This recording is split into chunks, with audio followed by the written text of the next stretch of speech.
Eh, Está basado en 4 momentos: historia de los números enteros, un breve bosquejo, mapa conceptual, estructura de los números enteros, estructura conceptual de las relaciones de orden en los enteros y unas pequeñas conclusiones. Bueno, em, los números enteros, definidos con la Z por la palabra número escrita en alemán, ha tenido a lo largo de la historia muchas dificultades, ¿cierto?, frente a la estructura y de hecho a la aceptación, ¿sí? Siglo primero, el hombre lo llamaba números negativos, deudos o absurdos, ¿cierto? Se tenía una idea pues muy elemental al realizar operaciones en términos contables.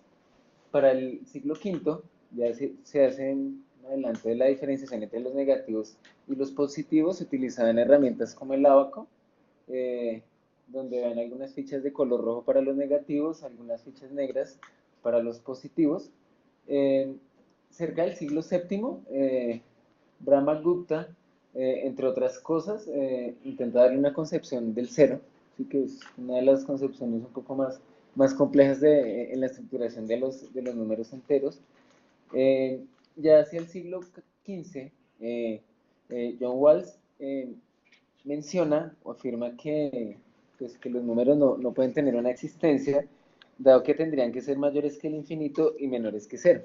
¿Sí? No entendimos muy bien eso, si alguien nos lo puede explicar más adelante. Siglo XVI, se llama a los números negativos falsos, y es la época donde llegan los números a Occidente.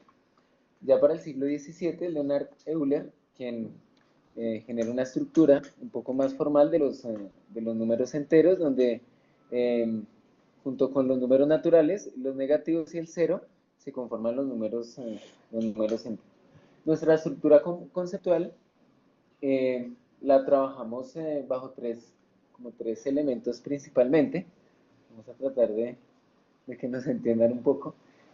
La primera, estamos basados en dos cosas: la construcción que se hace a partir de relaciones binarias, y la otra, frente a la característica en relación con teoría de números de lo que son los números enteros, ¿sí?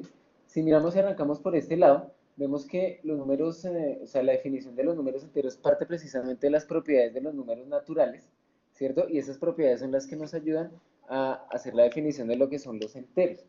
Dentro de lo que verificamos, definen los enteros como un anillo eh, conmutativo y unitario. ¿Qué significa eso? Eso se basa en las propiedades de la suma y las propiedades de la multiplicación.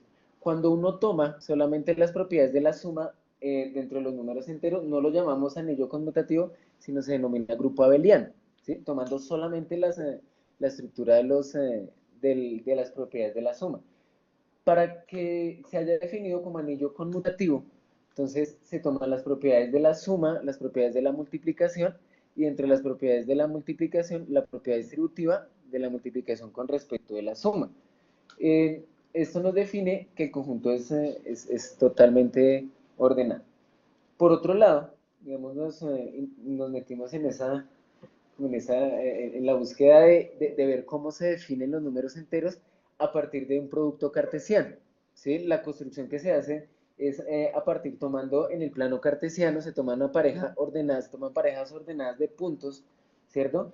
Y existen ciertas diagonales en las que al utilizar algunas propiedades que están por acá, que más adelante las vamos a mencionar: la propiedad reflexiva, simétrica, transitiva, nos permite, a partir de los números enteros, hacer la construcción de los naturales, ¿cierto? Y de hecho, la construcción de la recta numérica es basada en esa demostración, ¿sí? No ahondamos porque consideramos que no nos va a alcanzar el tiempo, pronto más adelante. Por otro lado, entonces vemos las operaciones de los enteros. Nos basamos en dos operaciones básicas, que es la suma y la multiplicación, ¿sí? La resta, no alcanzamos a quitar el bordeo de la resta. En un principio la hemos tomado como una operación particular, pero realmente al ver las propiedades, vemos que la resta está directamente relacionado con la suma, ¿sí? En los números enteros se toma la resta como la adición del inverso aditivo de un número, ¿cierto? Y de ahí Entonces observamos otros elementos, por ejemplo, en la resta, el opuesto simétrico, acá donde estoy señalando, entonces nos muestran algunos de los elementos que conforman esas propiedades para la resta, ¿sí? De hecho, pues ayer nos colaboraban un poco al hacernos entender que estas pequeñas propiedades a veces son lo que dificulta la enseñanza de la misma suma y resta de los números enteros, ¿sí? El entender ese inverso a veces, inclusive para la enseñanza, se nos dificulta un poco. La multiplicación, entonces, de la multiplicación se genera la potenciación y sus dos operaciones inversas, que es la logaritmación y la radicación. Adicional, la multiplicación y la división aplican la ley de signos, ¿cierto? También es un cuento complejo. Hacia arriba, las operaciones combinadas, vemos que de todas estas operaciones combinadas nos generan una jerarquía para los signos de agrupación de las operaciones. En cuanto a las relaciones de orden de los números enteros, vemos que se abarcan algunos conceptos como el opuesto de un número, el simétrico con respecto del cero, el valor relativo donde no se incluye el cero, sino el cero puede ser cualquier valor dependiendo de la situación, y el valor absoluto, la distancia entre el número y el cero. La representación canónica también fue para nosotros algo complejo de entender, no, creo que nos falta un poco. Es la representación que se da con respecto de la misma construcción en el plano cartesiano. Entonces nos dicen que cada elemento tiene, por ejemplo, los positivos tienen dos componentes. El primer componente que es un número natural y el segundo componente que es el cero. Y con respecto a los negativos, un primer componente que es el cero y el segundo componente que son los números naturales, ¿sí?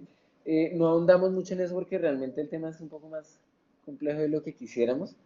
Esta es la estructura de nuestro, digamos, de nuestro tema como tal. Partimos de los números enteros y lo mismo, las relaciones de orden se basan realmente en definir que los números enteros son totalmente ordenados y las propiedades, la propiedad reflexiva antisimétrica y transitiva, son las que nos dan la posibilidad de en cierto modo, indagar sobre cómo poder ordenar y organizar números. En la parte de abajo, aunque sabemos que esto se va a andar en la 2.2, consideramos que uno de los elementos fundamentales para nuestro trabajo es la recta numérica y el plano cartesiano, ¿sí? Por otro lado, dentro de nuestras primeras actividades, abordaremos lo que es el valor relativo, es decir, no iniciaremos, o nuestra iniciación no es iniciar dentro del plano cartesiano, sino entre situaciones donde el número entero tenga como característica que sea como una transformación, ¿cierto? Y no como una cantidad concreta, ¿cierto? Que es una de las grandes dificultades que presentan los números enteros. El valor absoluto, ¿cierto? Tomado como una distancia, y dentro del valor absoluto, una de las características que nos permite observar es al ordenar los números, si yo por ejemplo tengo dos positivos, entonces es mayor el que tiene mayor valor absoluto, y si yo comparo por ejemplo dos negativos, es menor el que tiene el mayor valor absoluto, ¿sí? Algunas de las conclusiones: es necesario conocer la historia de los números enteros, ya que nos muestra aquellos obstáculos y avances matemáticos que se dieron y nos permite identificar los momentos más importantes sobre su comprensión, escritura, demostración y aplicación. El histórico realizado a los números enteros, los aportes dados por Stiefel, la representación del signo negativo y positivo, que veo que ahorita que nos faltó. ¿Listo? Y ya. Listo, muchísimas gracias.